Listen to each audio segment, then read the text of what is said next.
Hello everyone, welcome back to Catalyst Education. നമ്മുടെ exams ഒക്കെ എത്തിക്കഴിഞ്ഞില്ല. നമ്മുടെ പബ്ലിക് എക്സാം ആണെന്നുണ്ടെങ്കിലും മോഡൽ എക്സാം ആണെന്നുണ്ടെങ്കിലും ഇനി വളരെ കുറച്ച് ഡേയ്സ് മാത്രമേ നമ്മളെ മുന്നിലുള്ളൂ. അപ്പോൾ നമ്മുടെ മോഡൽ എക്സാമിൻ്റെ ടൈം ടേബിൾ വന്നു കഴിഞ്ഞാൽ ജസ്റ്റ് ഒരു 25 ഡേയ്സ് അല്ലെങ്കിൽ അതിനെക്കാട്ടി ഒരു 2 ഡേയ്സ് എക്സ്ട്രാ ഉണ്ടാവും. അത്രയും നമ്മുടെ മോഡൽ എക്സാമിലേക്കുള്ളൂ. സോ നമ്മൾ എന്താക്കണം, മോഡൽ എക്സാമിനെ നമ്മൾ നമ്മുടെ ഹാഫ് ഇയർലി പോലെ ക്വാർട്ടർലി പോലെ ഒരിക്കലും നമ്മൾ കാണരുത്.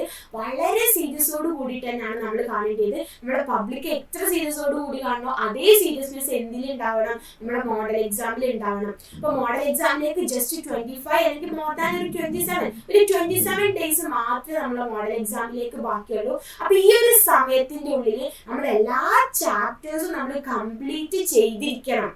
എക്സാമിന്റെ ഇടയിൽ പഠിക്കുക എന്ന് പറഞ്ഞാൽ ഒരിക്കലും പോസിബിൾ ആയിട്ടുള്ള കാര്യമില്ല. കാരണം എക്സാമിന്റെ ഇടയിൽ ഒരു ഗ്യാപ്പും വരാൻ വേണ്ടിയിട്ട് പോകുന്നില്ല. മോഡൽ എക്സാം ഒക്കെ ജസ്റ്റ് 4 ഡേയ്സിന്റെ ഉള്ളിൽ തന്നെ കംപ്ലീറ്റ് എക്സാംസ് തീരുന്നുണ്ട്.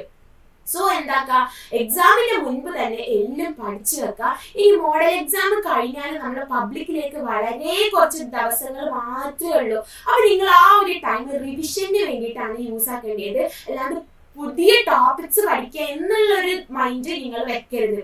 അപ്പൊ നിങ്ങൾ എന്താക്കുക, ഈ ഒരു രീതിയിൽ തന്നെ പഠിച്ചു പോകുക. അപ്പൊ നമുക്ക് നോക്കാം നമ്മുടെ ടൈം ടേബിൾ എങ്ങനെയാണ് വരുന്നത് എന്നുള്ളത്. 17th നമ്മൾ എക്സാം സ്റ്റാർട്ട് ചെയ്യുന്നത്. സ്റ്റാറ്റിയുള്ള കുട്ടികളാണെന്നുണ്ടെങ്കിൽ അന്ന് അവർക്ക് സ്റ്റാറ്റിസ്റ്റിക്സ് ആണ് എക്സാം ആഫ്റ്റർനൂണ്. അപ്പൊ സ്റ്റാറ്റി അല്ലാത്ത കുട്ടികളാണെന്നുണ്ടെങ്കിൽ 18th അവരുടെ എക്സാം സ്റ്റാർട്ട് ചെയ്യുക. 18th ഫസ്റ്റ് എക്സാം, അതായത് മോർണിംഗ് എന്ന് പറയുന്നത് മാത്തമാറ്റിക്സ് ആണ്. അപ്പൊ മാത്സ് എടുത്ത കുട്ടികളാണെന്നുണ്ടെങ്കിൽ വളരെ ടഫായിട്ട് വളരെ ഇമ്പോർട്ടൻ്റ് ആയിട്ടുള്ള ഒരു സബ്ജക്റ്റ് ആണ് എന്തെന്ന് പറയുന്നത്, മാത്തമാറ്റിക്സ് എന്ന് പറയുന്നത്. ആ ഫസ്റ്റ് എക്സാമിന് അവർക്ക് മാത്സ് ആണ് വരുന്നത്. രാവിലെ 18th രാവിലാണ് മാത്സ് വരുന്നത്. ആ സെയിം ഡേ തന്നെ ഉച്ചയ്ക്ക് ശേഷം എക്കണോമിക്സ് ആണ്. അപ്പൊ 2 കോർ സബ്ജക്ട്സ് ഒരേ ടൈമാണ് എക്സാം വരുന്നത് അല്ലെ, ഒന്ന് രാവിലെയും ഒന്ന് ഉച്ചക്കുമായിട്ട്. അപ്പൊ എക്കണോമിക്സ് എന്ന് പറഞ്ഞാല് തിയറിയും അതേപോലെ തന്നെ ചെറിയ ചെറിയ പ്രോബ്ലംസും ഉള്ള ഒരു പേപ്പറാണ് എക്കണോമിക്സ് എന്ന് പറയുന്നത്. ദെൻ 18th ട്യൂസ്ഡേ കഴിഞ്ഞാൽ പിന്നെ വെനസ്ഡേ, അതായത് 19th അക്കൗണ്ടൻസി ആണ് എക്സാം. അക്കൗണ്ടൻസി രാവിലെ അക്കൗണ്ടൻസി ആണ്, ഉച്ചയ്ക്ക് ശേഷം കമ്പ്യൂട്ടർ ആപ്ലിക്കേഷൻ, അതല്ലാന്നുണ്ടെങ്കിൽ പൊളിറ്റിക്കൽ സയൻസ് ആണ്. സോ ഈ കമ്പ്യൂട്ടർ ആപ്ലിക്കേഷനോ പൊളിറ്റിക്കൽ സയൻസോ എടുത്ത കുട്ടികളാണെന്നുണ്ടെങ്കിൽ അവർക്ക് 2 എക്സാം അന്ന് ഉണ്ടാവും. ഓക്കെ, അക്കൗണ്ടൻസിയും അതേപോലെ തന്നെ ഈ സബ്ജക്റ്റും. ഇനി അതല്ല, മാത്തമാറ്റിക്സോ സ്റ്റാറ്റിസ്റ്റിക്സോ എടുത്ത കുട്ടികളാണെന്നുണ്ടെങ്കിൽ അന്ന് അവർക്ക് ഒരു എക്സാം മാത്രമേ ഉണ്ടാവുള്ളൂ, അക്കൗണ്ടൻസിന്റെ എക്സാം മാത്രം. അക്കൗണ്ടൻസിനെ പറ്റി പറയുകയാണെന്നുണ്ടെങ്കിൽ വലിയൊരു പ്രോബ്ലം പേപ്പറാണ് എന്തെന്ന് പറയുന്നത്, അക്കൗണ്ടൻസി എന്ന് പറയുന്നത്. അപ്പൊ ഇതൊന്നും നമ്മുടെ എക്സാമിന്റെ ഇടയിൽ നമുക്ക് പഠിക്കാൻ വേണ്ടിയിട്ട് ഒരിക്കലും പറ്റൂല.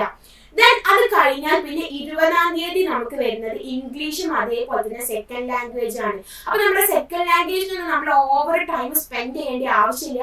പക്ഷെ ഒരിക്കലും നമ്മൾ അതിനെ എന്താക്കരുത്, ചെറുതാക്കി കാണുകയും ചെയ്യരുത്. അപ്പൊ ഇംഗ്ലീഷിനൊക്കെ പറ്റി പറയുകയാണെന്നുണ്ടെങ്കിൽ ഇമ്പോർട്ടൻ്റ് ആയിട്ടുള്ള ഒരു സബ്ജക്റ്റ് തന്നെയാണ്. ഒരുപാട് സ്റ്റുഡൻസിന് മാർക്ക് പോകാൻ ചാൻസ് ഉള്ള ഒരു സബ്ജക്റ്റ് ആണ് എന്തെന്ന് പറയുന്നത്, ഇംഗ്ലീഷ് എന്ന് പറയുന്നത്.